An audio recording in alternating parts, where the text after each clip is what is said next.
Morning mga ka-dog lover. Bali, ayan po yung aming mga alaga. At pinawalan po namin yung mga puppies. Bali, puppies lang po namin ngayon ay ito lang po, kunti lang po. Tapos, meron po mga bagong inanak pa, kaya lang, ano po sila. Hindi pa po sila pwedeng ilabas kasi hindi pa po kumpleto vaccine. Ito po kasi kumpleto vaccine ng mga to, kaya pwede po ngayong umaga ilabas yan. Ayan na po yung isang French. Yan, tumatakas lang po sa kanyang higaan yan. French na yan. Tapos yung po mga bully. At tingnan nyo po yung mga mukha po nila, oh.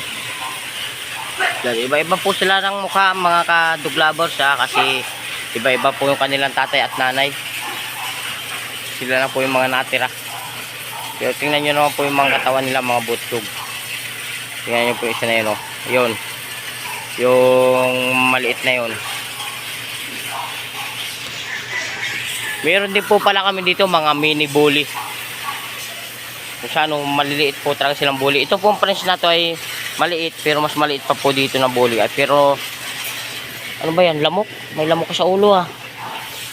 Hanggang dito muna po yung aking video at maraming salamat po. Pa-subscribe naman po sa aking YouTube channel. Ayan, maraming salamat po.